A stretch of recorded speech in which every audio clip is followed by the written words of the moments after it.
All right, ladies and gentlemen, welcome back to the That's Not Real Trek Watch Party podcast. This is episode number 20. We have actually done 20 of these things. Yeah, time flies when you're having fun, or when you have no time for anything. So we just try to fit this in where we can.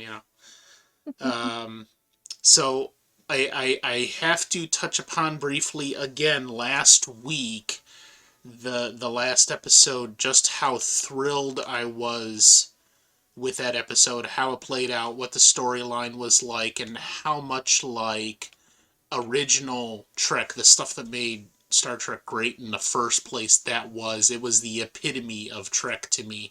Did you have any further thoughts on that? Yeah, just that it was a really great episode. I look forward to probably rewatching that one again sometime soon here. Yeah, lift us up, lift us where suffering cannot reach, and that's episode 6 in season 1. Yeah, I really love that. So far, just about everything in Strange New Worlds has been fantastic. There's been a few things that are maybe hit or miss, or um, not quite up to like an excellent standard, but just maybe slightly below that. But overall, everything's been really good. I love the writing. I love the music. The acting has been fairly well done, I think. The one caveat to that last part, the acting, I'm not so sure about the young lady that plays Uhura. It seems to me like as much as, and I remember, I think it was in the one trailer we watched before we started this, that she was kind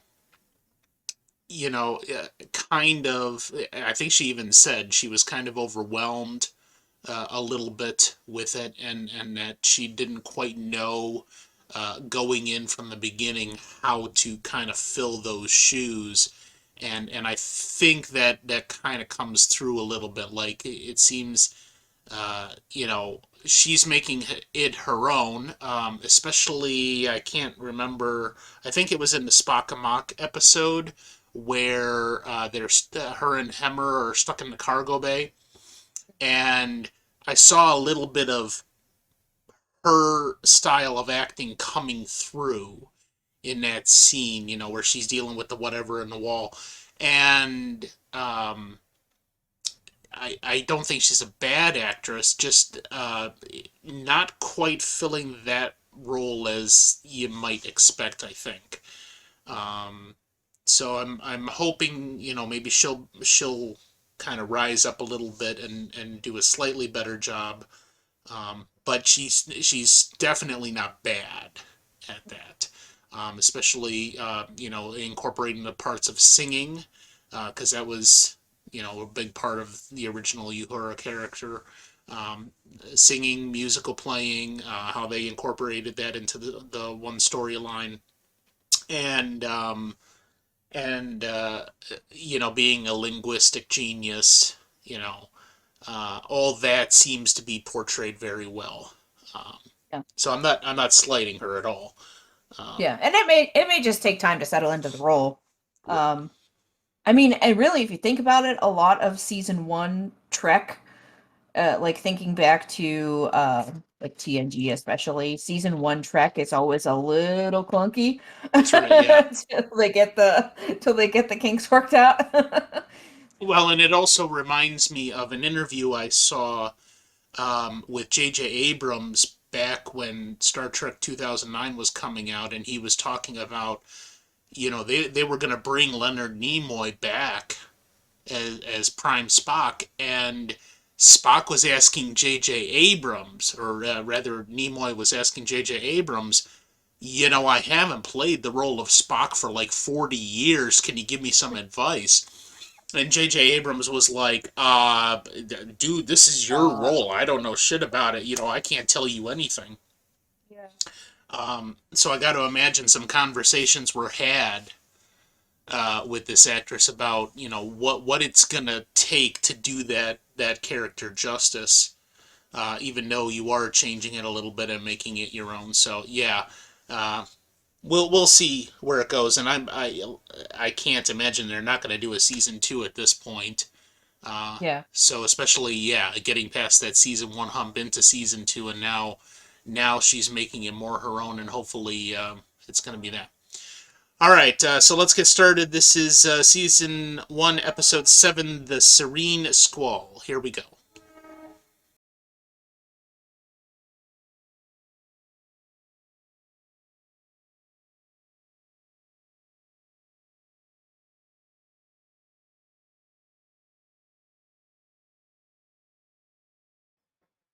Yeah, no, Spock's got like 37 different siblings. Didn't you know that? Apparently. Yeah. In the next series, we're gonna find out about his cousins and his long lost mother, and yeah,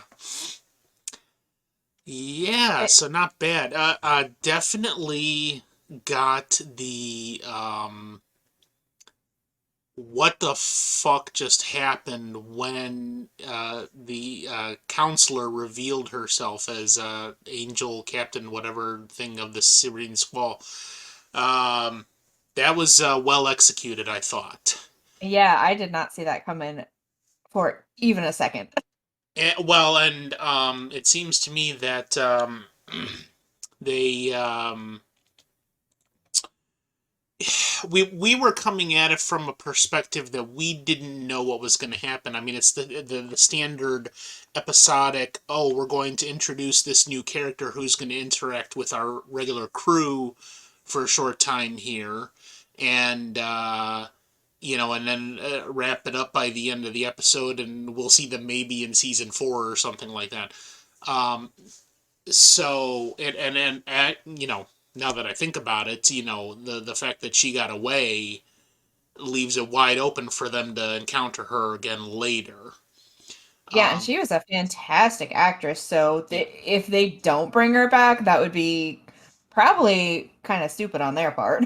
yeah, and I mean, just as you're absolutely right about that. That from the acting perspective, not only did she pull off the counselor and who that was supposed to represent, this person who could sit at the captain's table and very calmly and rationally discuss humanitarian aid for people outside of the Federation, but then immediately turn that around and be the bad guy and be the person who's holding all the cards. And yeah, so she did that very well. um and actually I was thinking to myself in my toxic masculinity, how attractive that character was as well. Both sides, the nice person that just wants to help others, and then the badass female that's just trying to get away with whatever shit she can. Um, Yeah, she was a really likable villain, like very compelling. yeah. No, but I mean also like from a physical perspective too. Like I normally don't go for skinny women, but damn that she's pretty hot. Um so yeah, a lot of things kind of revealed in this episode. I could be wrong, but I could have swore that I saw something in my previous research that we are going to encounter the Tholians at some point here. So you got the Tholian web where they take their ships and they build this laser web type deal. So I think what happened there is the laser web that the Enterprise encountered in this meteor field was actually the Tholians, but they were just broaching the subject. They weren't actually including the Tholians in the main storyline. Um, Okay. so that anybody who knows Trek history and the role that the Tholians played in the original series is instantly, like I did, gonna think that and go, "Oh, this is the episode." No, it wasn't.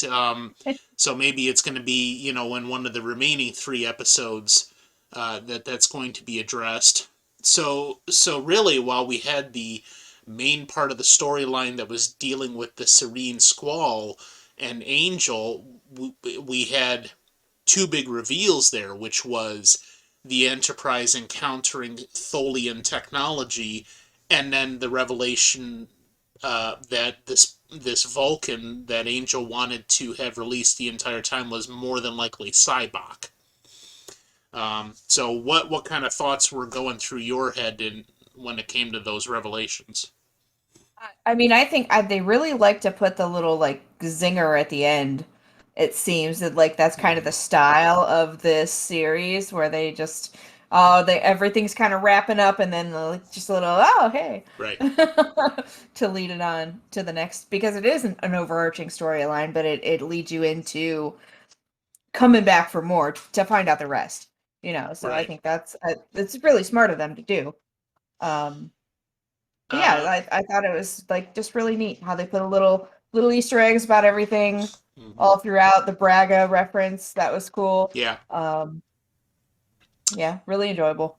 It seems to me that they have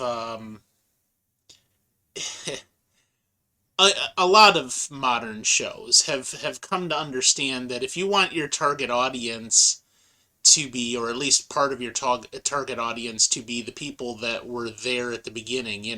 We're TNG fans, so if we're going to watch a series like Picard coming up, there's going to have to be those same types of Easter eggs and the references and the characters that are coming back. You haven't seen any of that yet, right? Picard at all? Not a bit. Yeah, Okay. I've I restrained. I don't want to ruin it then for you, but yeah, trust me, they have definitely fully built that in, and it reminds me of Fuller House that stars Mhm. Candice Bergen. No, not Bergen. It's like Cameron Bure or Yeah, something yeah, like whatever that. her name Yeah. is. Uh, and I remember watching Full House as a kid and going, "Yeah, I think I'd like to see this." And then they came out with the Connors and a couple other things that it seems like in just the last 5, 6, 7 years they've been doing these reboots and bringing back the old characters because it definitely is the fan service and not only draws those older fans back, but also kind of like very nicely fills the niche where you're wanting something that is going to be nostalgic and reminiscent of the show that you really loved as a child or years ago, um, and things like that. I was also reminded of in that same vein. Oh, Father of the Bride with Steve Martin Okay. and Martin Short and I can't remember Diane Keaton. They did two movies there, Father of the Bride and Part Two, and then just recently, uh, like I want to say in 2020, they did like a 30-minute mini episode bringing all those characters back for now it's 20 years later and here's what's going on with this same cast of characters. Um, Interesting.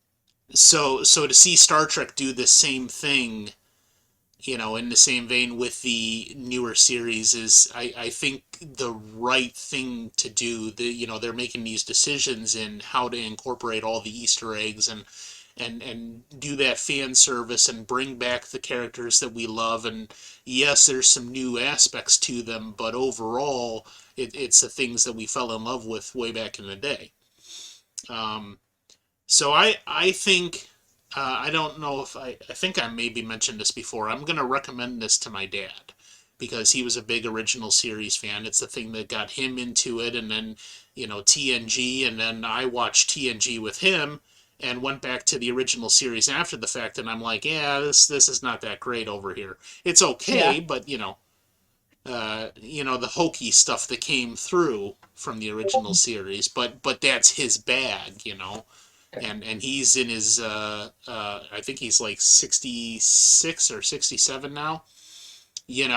he grew up with that stuff, and the same thing. This kind of the Easter eggs and the um, callbacks to all of the things that were a big part of the original series is the types of things that he would really appreciate as an OG fan. Mhm. So, so what did you think of the storyline playing out the way it did?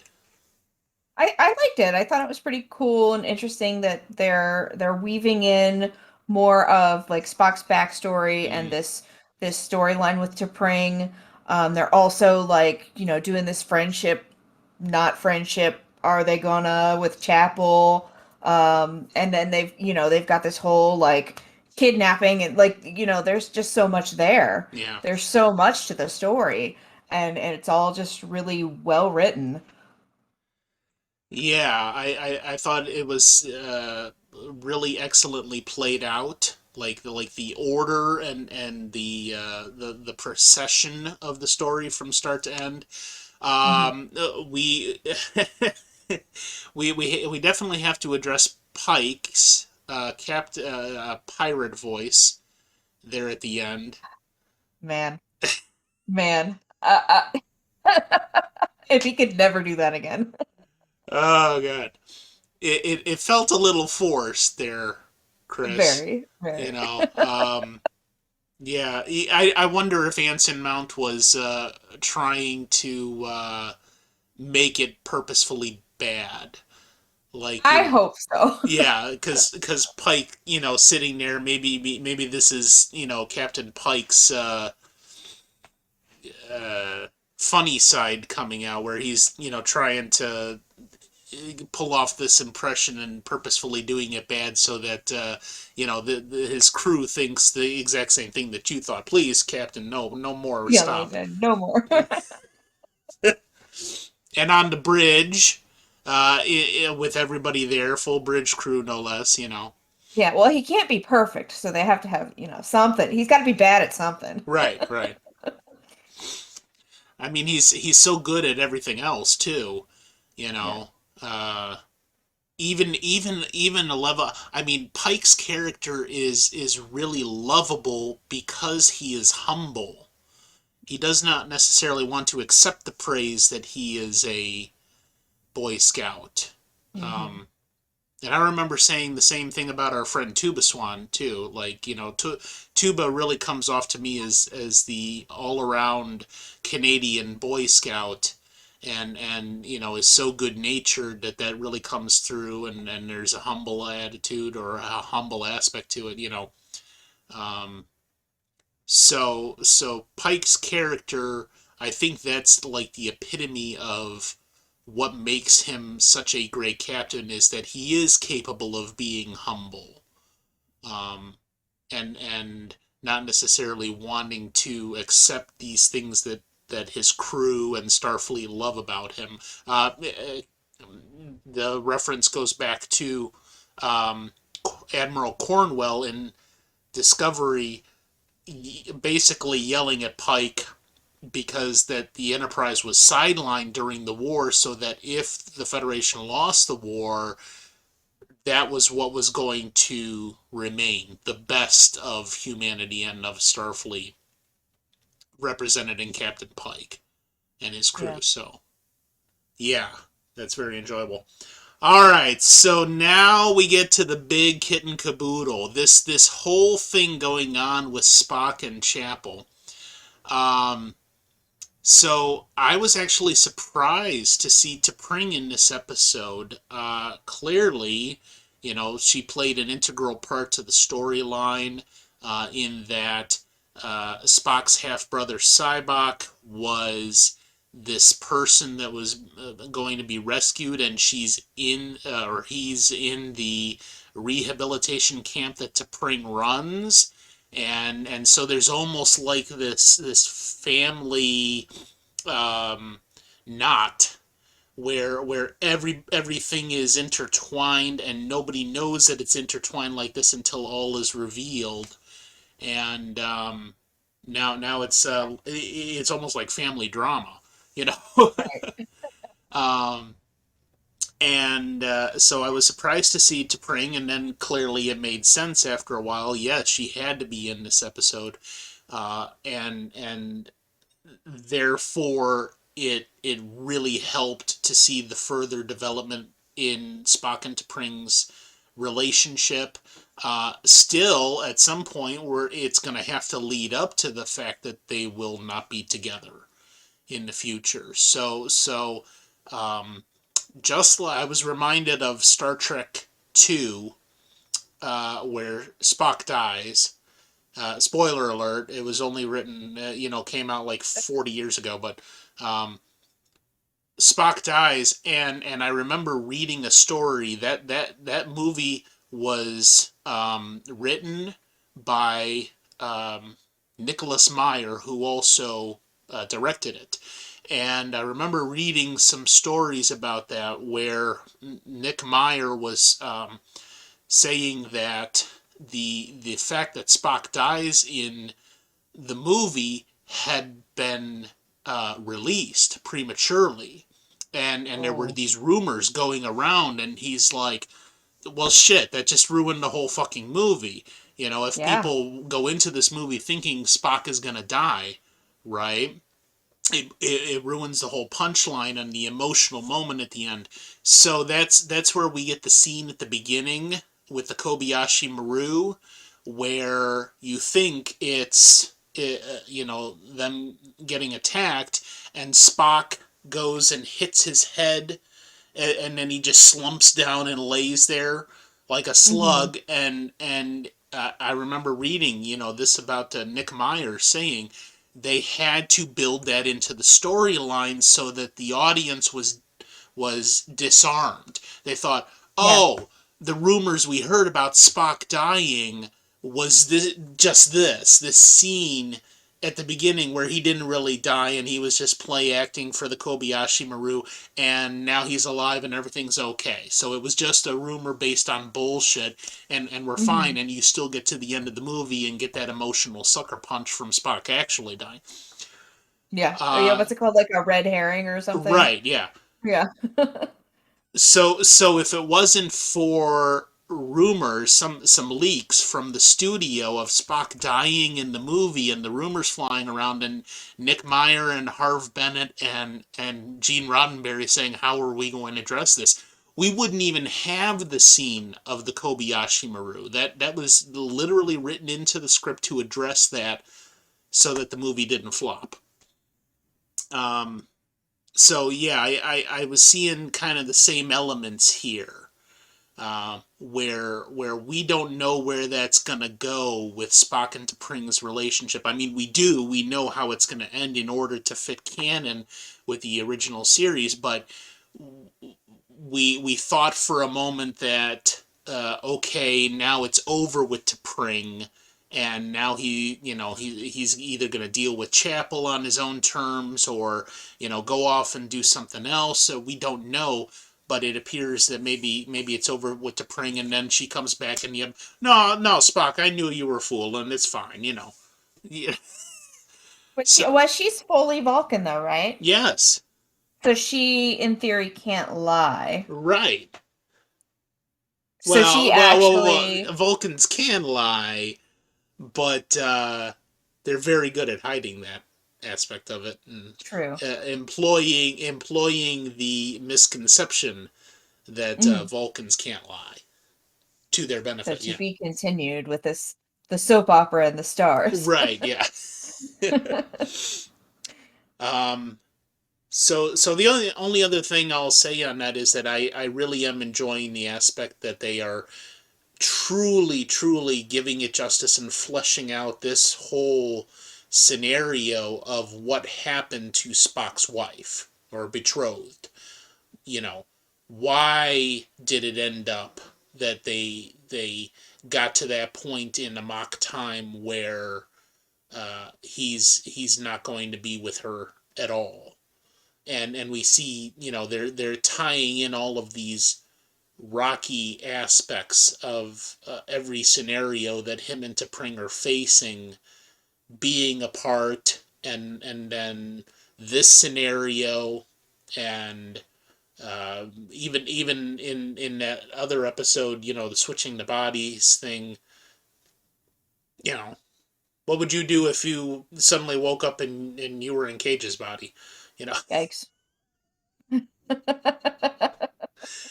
um, it's yeah, I really like the fact that they're tying in so much and filling in all the details in order to make it something more than it ever was while still remaining canon. That to me is excellent story writing.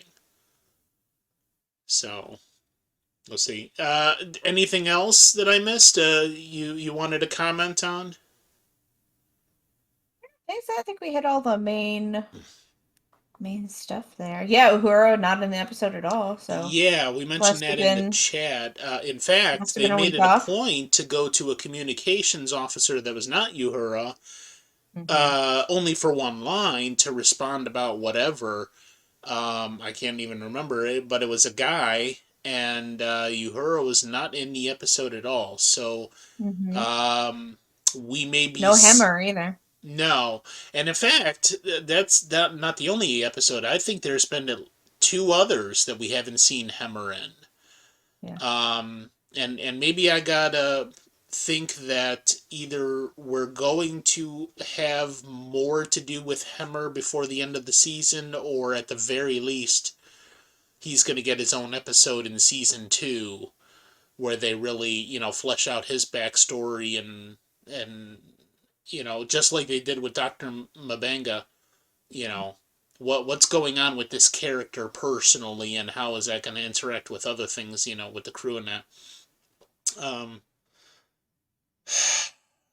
it seems like Hemmer would be in main engineering when they're going through all this, unless he was, herded off with all the rest of the Star Trek or Starship Enterprise cattle. They're he wasn't there.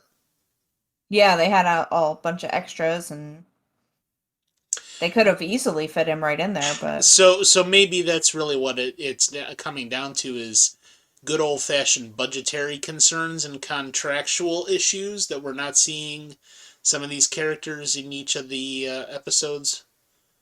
could be. As typical, there were several TNG episodes that were like that, that only dealt with like maybe 5 out of the 7 or Hmm.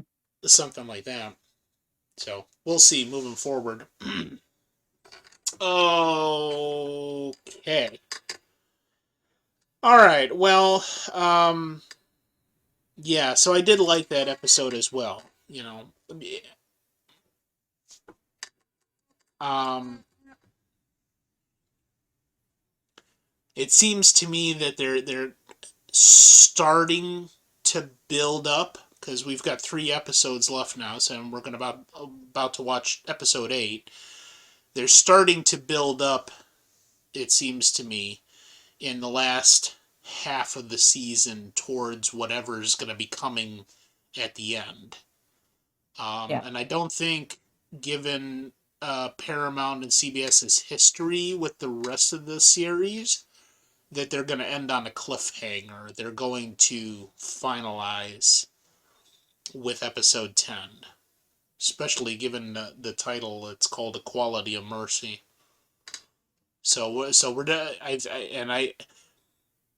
I'm gonna guess that deals with Captain Pike. Not only is he going to have to come across something, but he's going to further his character development in dealing with his future. I think they're going to revisit that in episode 10. I'm going to guess. Okay. Yeah. So, all right. So let's move on now. Episode 8, The Elysian Kingdom. We'll be back in a bit.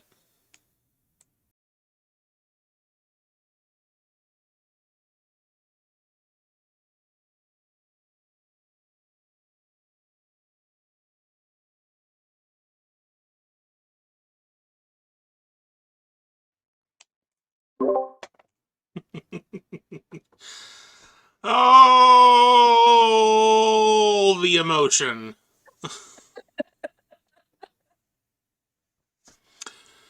No, no, Cage. His daughter did not die per se. But I mean, yeah, that's what I was going to open with here. At least your worst fears regarding Mabenga's daughter did not actually happen. Yeah. Because We, you've mentioned that a couple of times here. Anytime they broach this subject and have a twinge of anything that even remotely points towards possibly that being an unhappy ending, you well, know. yeah, and usually something like this close to the character with a kid is going to be written into a happy ending situation, all sunshine and rainbows, but I I got the feeling it was not going to go like we wanted it to. Yeah, hard to say, but I can say that my first thought upon reflection after this episode was that it was unexpected. Um, like of all the ways that the storyline with Mabenga's daughter could have played out, this was probably the least expected. Like something that you would not think is is possibly going to be like a resolution to the Mhm. entire part of her storyline. Right. Um, so, uh, first of all, let's back this whole train up.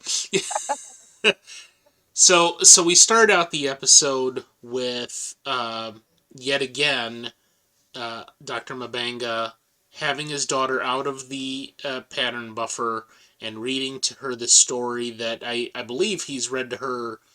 I mean, I know in the storyline he said that she's heard the story many times, but I believe like previously in other episodes he was actually reading the story to her.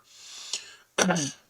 And what we don't know is this entity that is an inhabitant of the nebula that they are studying latches on to what's her daughter? What's her name? The Uh, daughter. So I'm not. Rakia? Yeah, Rakia, I think. yeah. So I'm not calling her Mabanga's daughter the entire time, but I probably will Yeah. because I can't remember shit. Um, the the loneliness aspect. So this entity is alone constantly.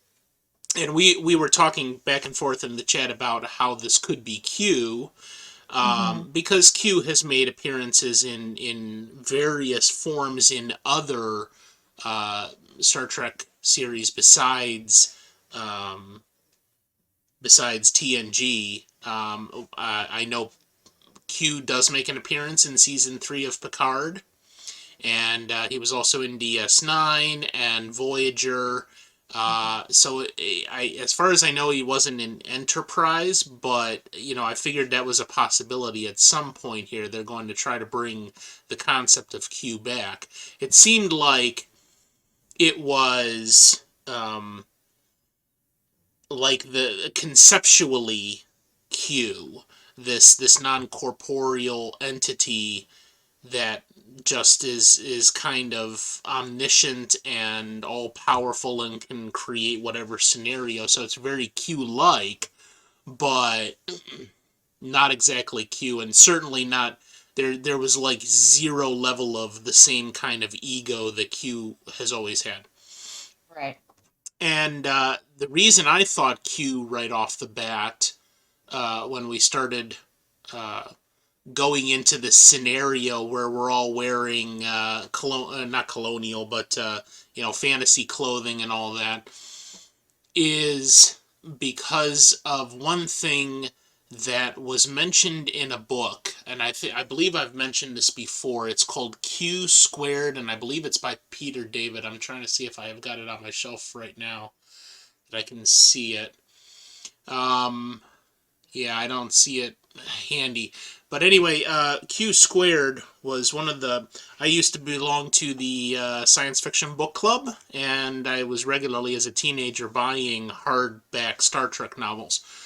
And this was one of my favorites that I had purchased way back when. So it's literally a book that I purchased probably, oh, I don't know, 30 years ago, and I still have it. It's still one of my favorites. And what it described is do you remember the original series episode where it was like a Greek god, Apollo, and he was playing with the Enterprise crew, the captain, Mhm. and all that? And then at the end of the episode, he's just a child, but with Yeah. godlike powers, and his parents come down and lay the hammer down.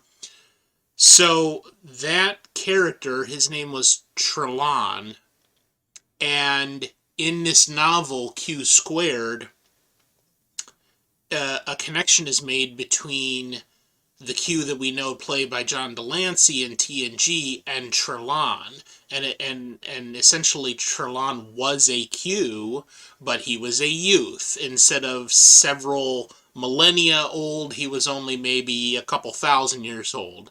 And he was essentially a child version of Q. And Q, played by John Delancey, was supposed to be his mentor in this novel.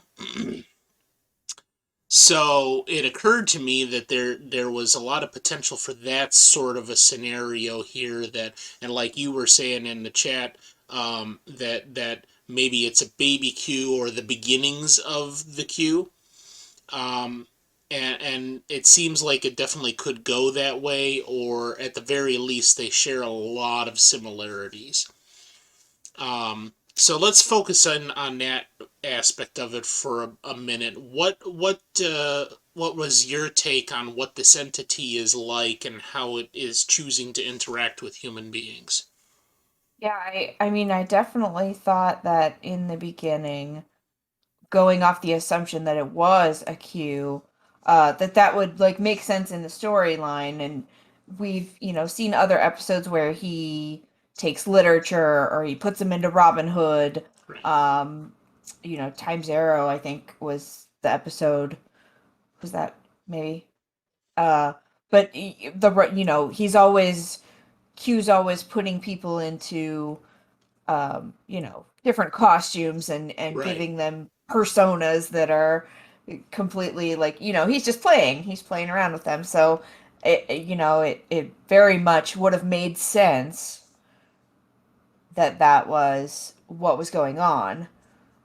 And there was a lot of misdirection because with Mabinga in the beginning, it was like he's got the powder and it's all up in his face, and I was like, oh, he's just high, like Yeah. he's hallucinating everything, and then you start to piece it together because obviously Hemmer is like, I'm the chief engineer, so you know that it's not Right. just Mabanga that is aware that things are not as they seem, and kind of have to shift Right.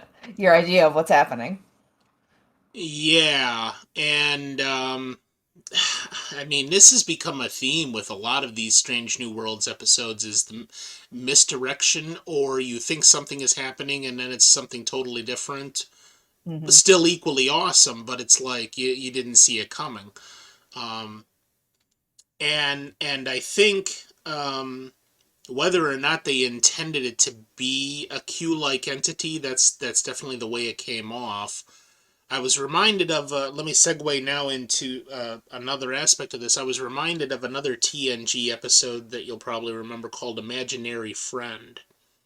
It was a little girl who um, just suddenly, she's had this imaginary friend, Isabel, and all along, and then suddenly Isabel takes corporeal form and just appears to her, and she's like, "Oh, this is, there's nothing wrong with this at all. My imaginary friend is now real," um, and it had a lot of the same notes as this episode, where the imaginary friend, which turns out to be this alien entity, doesn't understand what's going on with the human situation. Like, I think Clara was the little girl's name in that episode. They're punishing Clara, or Clara's not allowed in this area of the ship for her own safety, and the alien entity doesn't understand these things. Well, the alien entity here doesn't understand Mabanga keeping his daughter in isolation, and has this loneliness, and thinks that he's actually mistreating her, and it has to be almost explained to them.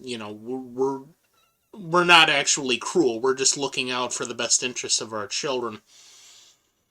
um and I think that they're playing a lot on this parallel between a childlike alien entity that is all powerful, and an actual child in human form that's almost powerless, and how they almost feel like they're giving them some of their power in order to justify whatever is going on here, and try to remedy the situation. um, I also thought it was an interesting twist that uh, at the end, and this is how they then come to their resolution for Dr. Mabanga's daughter is, yeah, she's cured, but it's only a temporary thing, and it's tied to the relative closeness of this entity. So how did that strike you when it first came across in the script, that you were essentially, she has and Mabanga was offered essentially a choice, either the crew or your daughter, but if you choose the crew, your daughter's going to die. Your daughter's Right. still going to be riddled with this disease at the very least. So how did Yeah. that strike you when it was Well, first heard? I did like that they made the parallel. They talk in the beginning where he's saying when you grow up, you can write your own endings, you can write your own stories, and that they went back to that and they were like, okay, well there has to be another way, there has to be a better way, and that they eventually decided upon that better way. So I thought it was really well done, and you just don't see something like that coming, where the beginning of the episode is so lighthearted and it's funny, and you're watching, Anson Mount act like a crazy Yeah, he and all he these he all these definitely different. had a blast doing this episode. Oh yeah, and you have all this comedy, and then it just leads up to this huge emotional, like, oh no moment, like what is going to happen here? It could have gone really bad. So yeah, I just thought it was really, really well done the way they wrote that ending for her. You're right. I actually didn't think about this episode from that perspective, that the majority of it is, I mean, obviously throughout the whole thing, you've got Mabanga trying to figure out what the hell is going on. And then Hemmer gets in on that, and Hemmer almost becomes like a sidekick to Mabanga in trying to figure out the mystery, and the revelation that they were dealing with this alien entity that Hemmer brushed minds with, and it clearly then became that this fantasy is at the behest of this alien entity.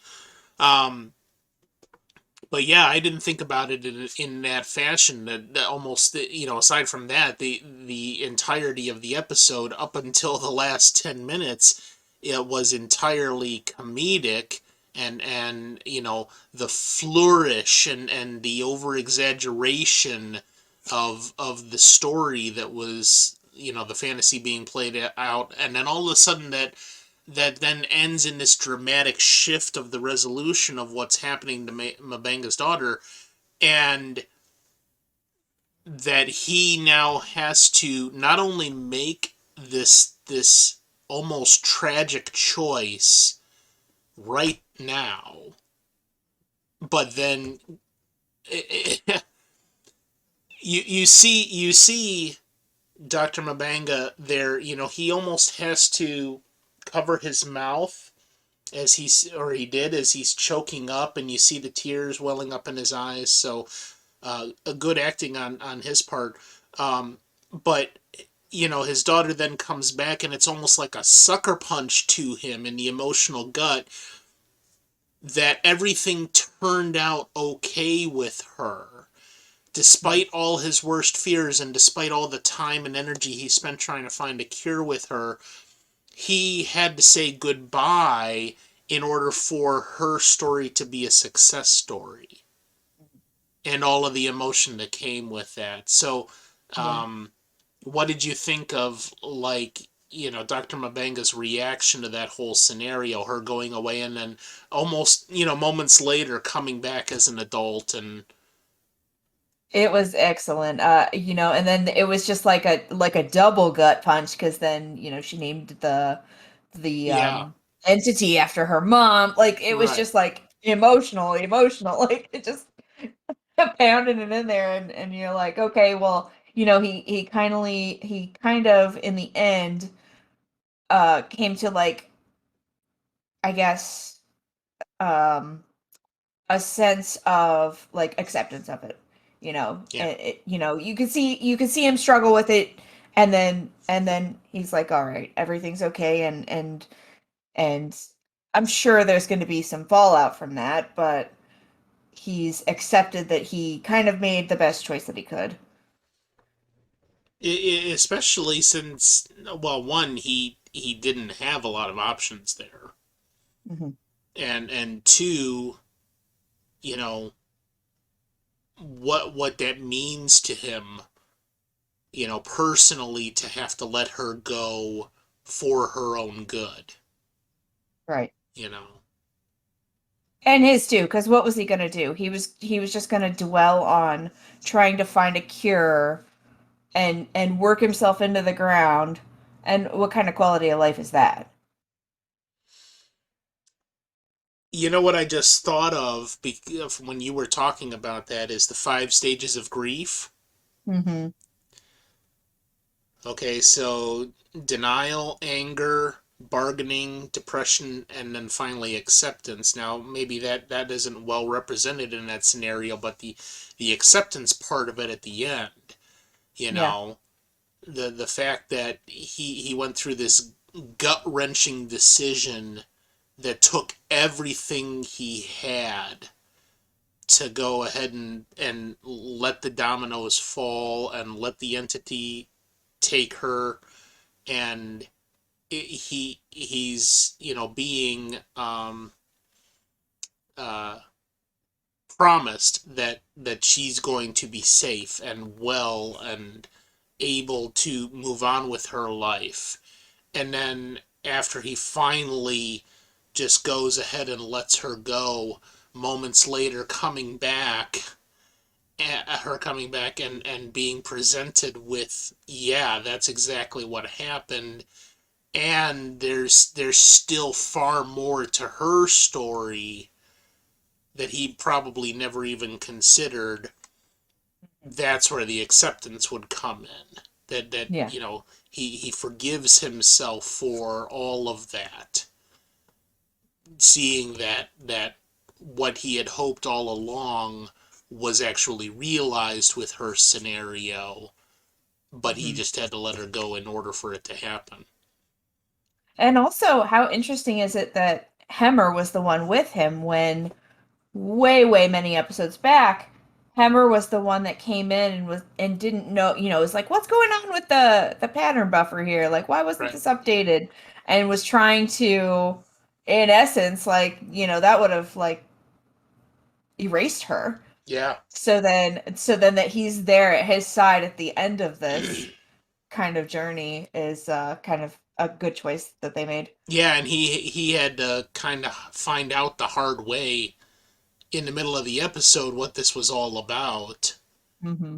And but true to honorable Starfleet officer character, he's just like, okay, let's do it. You know, Yeah. let's go. Let's go save your daughter. Hmm. Yeah. So a couple more points on this before we close out. Uh, definitely we already mentioned Anson Mount was having a ball. Um, and I think I don't know that they were actually like trying to portray certain inner characteristics of the characters through the storybook people that they were playing. Um, but you could definitely see, I think, a little bit of their personalities in that. Like Anson Mount, or not Anson Mount, but Captain Pike is a little bit of a jokester Hmm. when there's nothing that needs his unswerving command. You know, doing the pirate voice on the bridge, or you know, just being Captain Cool. Hmm. Uh, when there's not lives on the line, and you could see a little bit of Captain Pike in the storybook character that he was playing. Not the weakness part, or the running away from a fight, or even the betrayal at the end, but the fact that he was hamming it up for the part on purpose, and you knew he was. So maybe that's Captain Pike's little bit of jokester coming through, as Captain Pike would play this character. Yeah. Um, or the courage, and the um, what's the word I'm looking for?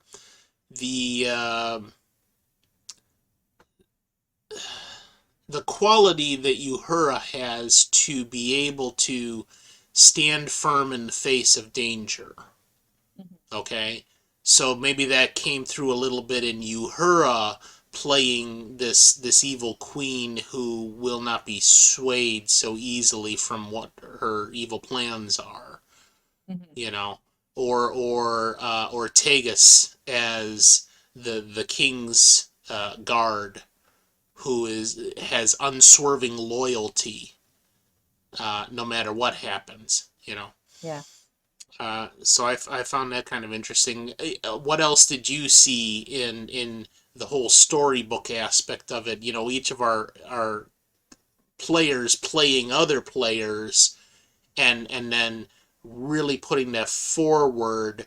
Uh, yeah, also coming to mind, Lal or Lan, uh, the security officer, Mhm. playing this extremely over the top Disney princess almost. Yeah, princess with the little doggy. Like Yeah, it was just it just seemed like a lot of fun. They let them all have a lot of fun.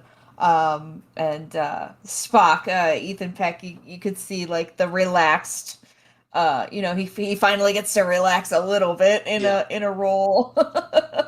It was just a lot of fun seeing them like, they're playing, the entity is playing with them like they're just toys, and you can see that the actors are like playing as well. They're playing it yeah, up. So it's just nice to see a change of pace for everybody.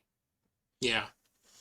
And that also, I think, is pretty decent Trek in Trek history, is these episodes where they would have a Q episode, and he dresses them up as Lancelot, or you know what was that other one, where he gives Riker Q powers Oh temporarily. God, Yeah. yeah. um everything that is associated with Q is over the top. um and that really comes through in how they then portray who they are becoming in the fantasy. um even something as simple that wasn't Q related, Barclay's holodeck characters based on the crew, how over the Yeah. top they were. Yeah. And then the actors being able to go into that role and just ham it up so hard that it, Well, it, yeah, and it then that also lets the actor playing Mabanga, he's got the serious role. He's Hmm. not really getting to ham it up, and he's just like kind of showing his chops the whole way through, playing that straight character. Right, but he also realized pretty early on that this was the storybook, and okay, so I there's a role I have to play as the king, and yeah, I'm going to figure what the hell is really going on here in the meantime, but we can also, play along with the characters in Yeah, order to advance the story, you know. yeah, really, really let him shine, I Yeah. think. Yeah, he came off as very comfortable in what he was doing there, I think. Especially towards the end, that was very excellent acting, I think. Portraying the emotion that he was feeling in that moment, being faced with that scenario.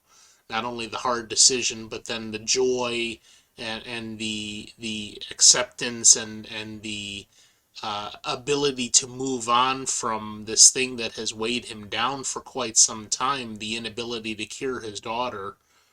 You know, they said it at the beginning of the episode where he had the puff in his face. She number one walks in and says, "You've been working too hard, maybe to find a cure." You know, Yeah. and maybe it was too close to the situation to be able to see it properly. Hmm. So yeah, lots of little nuances and takes to this episode. I think that really put how I think how these characters kind of view themselves and then view each other, and then placed on top of that what this entity was doing. With the fantasy scenario. Um, you can see a lot of like the little details about each character's way of thinking and their emotional status and their personality in how this entire storyline played out, I think. Yeah, So really, really well done. yeah, and it was cute, and we had the heightened comedy level, and Anson Mount playing comic relief in this episode as opposed to Jess Bush in the Chapel character. Yeah. In fact, she was actually kind of muted. Yeah, she was. They only did this kind of light interaction with her and Mabanga, and then we didn't see much of her for the rest of the episode. So, all right. Anything else before we wrap up that have forgotten here? No, I think that's it. Okay. All right. So then next week, week 21, will be the final two episodes of season one. Season two I think it's in production, or they're about to start production, and I think it's aiming for a release of like July or August next year. Okay. But I'm not positive yet. So with that being said, we will do the last two episodes in season one, and then we will have to abandon it until something further comes out. By that time, I think we will pretty much be done with everything else. Hmm. So then it'll be a matter of cleanup where we go back and watch the additional things that have come out in this whole segment since we started, Okay. which I think should include like Discovery season 5 and Strange New World season 2 maybe, and whatever else. So but yeah, so next week will be the end of Strange New World season 1, and as we've been talking about this in a roughly chronological order. Okay, so now we're going that will literally finish this era of the timeline that was all pre Captain Kirk. So at the end of this, we're then going to jump what, over 100 years into the future, into Captain Picard's era, to start new. And what we'll do then in 2 weeks in order to refamiliarize ourselves with what is supposed to be happening in that era before we begin Picard, is Star Trek Nemesis. So the 10th movie, uh, where Picard faces not Nero, I can't I, remember his I clone. think it, I think it was Nero. Was it Nero?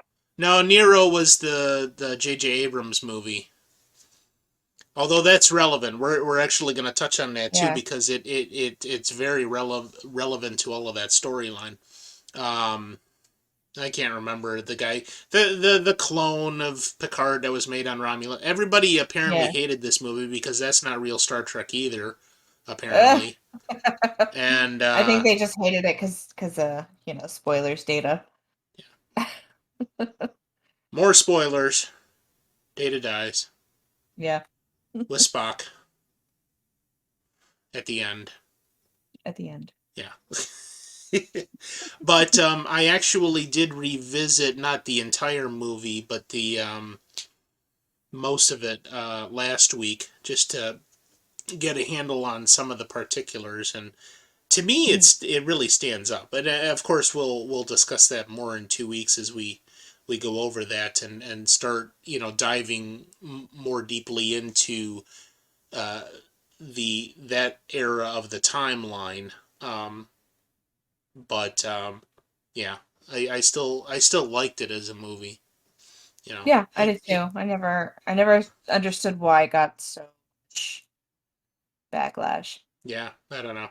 All I know is that it didn't do well in the box office, and that's why they decided to can everything for a while until hot J.J. Abrams came along.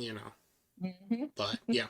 All right, so week 21 next week. That'll be our last Strange New Worlds, and then we'll move on. So I'm sad. I like yeah. this. I like this series. Yeah, it definitely will be fun looking forward to season 2 when it does come out because they really have done this justice and they're Yeah. doing an excellent job in not only portraying the core of Star Trek but making it a great series. Um, so kudos to the writers and the producers and everything.